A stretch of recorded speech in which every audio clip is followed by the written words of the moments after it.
और ये दुनिया की सबसे खतरनाक और सबसे रहस्यमय जगह है। ये है एंटार्क्टिका। एंटार्क्टिका ये पृथ्वी के छोर पर नीचे दक्षिण में बसा एक महाखंड है।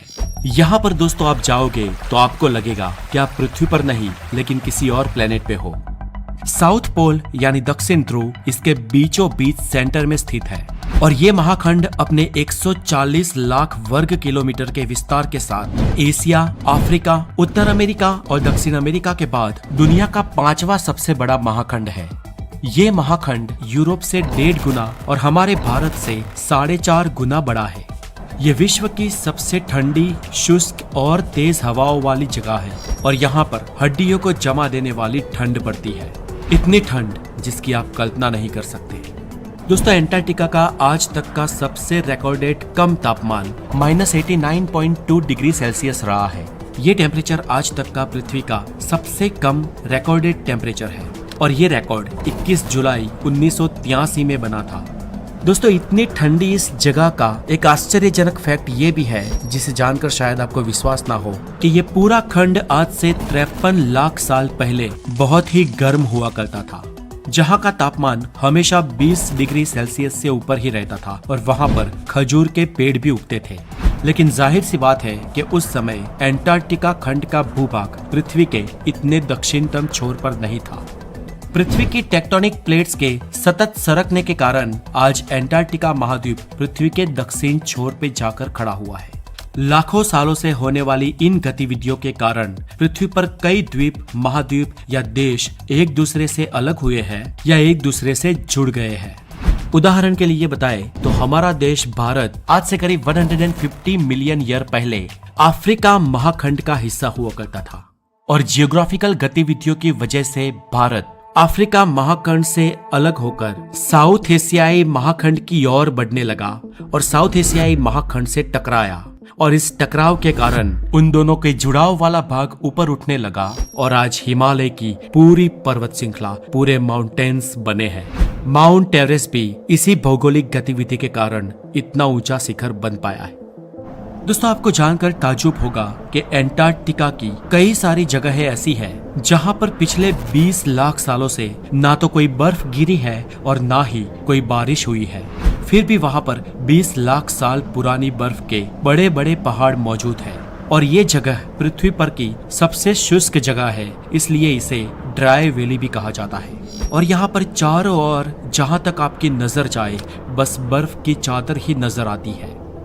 बर्फ के इस पूरे रेगिस्तान में औसतः 1.5 किलोमीटर मोटी बर्फ की चादर लगभग पूरे खंड पर छाई हुई है।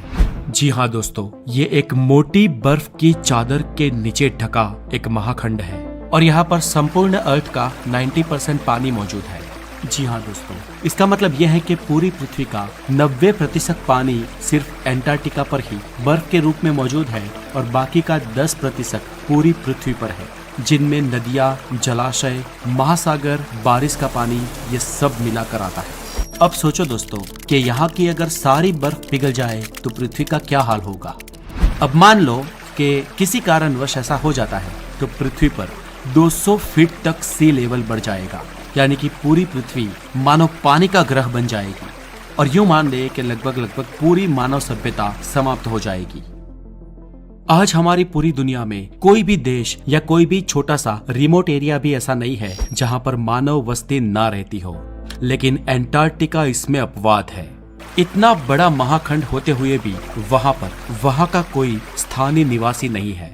जी हाँ, पृथ्वी पर कोई भी इंसान एंटार्क्टिका का नागरिक नहीं है, किंतु यहाँ पर विविध देशों के रिसर्च स्टेशंस है जहाँ पर सालाना करीब 2000 से 5000 लोग आते जाते रहते हैं। एंटार्क्टिका में भारत ने अब तक 3 रिसर्च स्टेशन डाले हैं, जिनमें से 2 एक्टिव है। एंटार्क्टिका में मैकमुर्डो नाम का अमेरिका का एक न्यूक्लियर पावर स्टेशन भी है जो साल 1962 से यहाँ पर चल रहा है।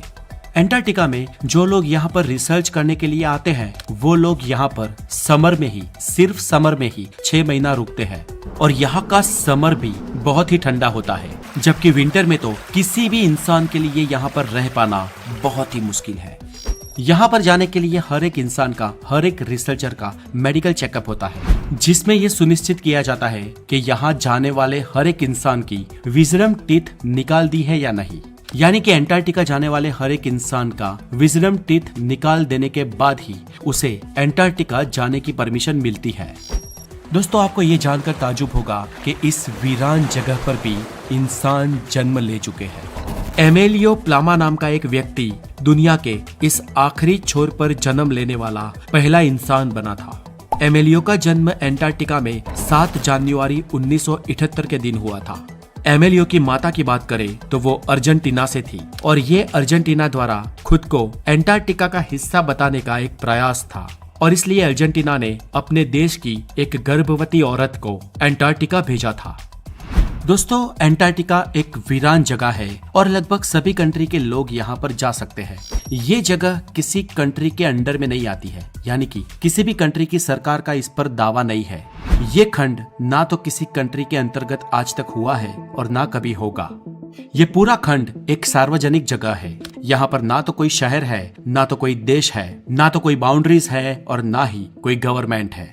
और यहाँ पर जो लोग जाते हैं वो जनरली साइंटिस्ट और रिसर्च पर्पस से ही जाते हैं। और फिर भी यहाँ पर आज तक करीब 11 लोगों का जन्म हुआ है और इन 11 में से किसी की भी डिलीवरी के दौरान या चाइल्डहुड में डेथ नहीं हुई है। यानी कि बाल मृत्यु का रेशियो एंटार्क्टिका में 0% है। और जिन लोगों का एंटार्क्टिका में जन्म हुआ है उन लोगों को उनके माता पिता के देश की ही नागरिकता हासिल है। नॉर्वे के राउड एम्यूनसन पहले इंसान थे जो सबसे पहले दक्षिण ध्रुव तक पहुंच पाए थे। ये दुनिया का एक ही ऐसा महाद्वीप है जहां पर कोई भी टाइम जोन नहीं है। एंटार्क्टिका में कई जगह ऐसी भी है जहां पर 350 किलोमीटर पर आवर की रफ्तार से हवा चलती है। पूरी पृथ्वी पर सिर्फ एंटार्क्टिका और न्यूजीलैंड ये दोनों ही ऐसी जगह है जहां पर किसी भी जाति के कोई भी सांप नहीं पाए जाते। एंटार्क्टिका में अतिशय ठंड में रहने वाली स्पीसीज और प्राणी ही बहुत ही कम संख्या में मौजूद है, जिनमें penguin, seal, nematode, tardigrade, Picchu, विभिन्न प्रकार के शैवाल और कुछ टुंड वनस्पतियों का समावेश होता है। और ये सब जीव भी एंटार्क्टिका के समुद्र किनारे पर रहते हैं, जो कि न्यूजीलैंड के साउथ में है और कुछ समुद्र किनारे चिली के साउथ में है। इसकी मुख्य भूमि पर यानी कि एंटार्क्टिका के सेंटर में कोई भी प्राणी भी या कोई भी जीव भी नहीं रह पाता है। ये स्थान कई रहस्यों से भी घिरा है। कई वैज्ञानिकों का पुख्ता तौर पर यह दावा है कि एक समय पर इस जगह पे अति विकसित सभ्यता मौजूद थी। ग्रीक दार्शनिक प्लूटो ने भी करीब आज से 2000 साल पहले एंटार्क्टिका की मानव सभ्यताएं और उसका संहार होने का एक वृतांत लिखा है, जो हमारे लिए चौंका देने वाला है, क्योंकि हम अक्सर ये मानते थे कि वहां पर जीवन संभव नहीं है। और इसलिए ये जानकर कुछ रोमांचक मनुष्यों ने एंटार्क्टिका की पास्ट सिविलाइजेशंस पर रिसर्च करना शुरू कर दिया और वहां पर खोजबीन भी की। और वहां पर जाकर जो अवशेष और कुछ तथ्य जो सामने आए वो प्लेटो के दावे से हूबहू मिलते जुलते थे। इस पर कुछ वैज्ञानिकों का कहना है कि हो सकता है कि सालों पहले हमारे ही पौराणिक सभ्यताओं के कुछ लोग इस जगह पर पहुंचे हो। और ये भी हो सकता है कि पिछले कई सालों से रिसर्च सेंटर्स को चलाने वाले कई लोग इन अवशेषों को दिखाकर कोई भ्रम पैदा करना चाहते हो। सच आखिर कुछ भी हो, लेकिन आज तक इस पर रिसर्च हो रहे हैं और इन सबसे महत्वपूर्ण नेचुरल एलिमेंट्स की खोज, न्यूक्लियर स्टेशन और कई साइंटिफिक रिसर्च आज एंटार्क्टिका में जोरों शोरों से चल रहे हैं और आने वाले समय में भी एंटार्क्टिका पर रिसर्च होते रहेंगे। Stay tune with us. अब आगे और एक वीडियो के साथ, हेल्दी ज्ञान के साथ फिर आपसे मिलूंगा। तब तक खुश रहे, खुशहाल रहे। Have a wonderful day. Take care.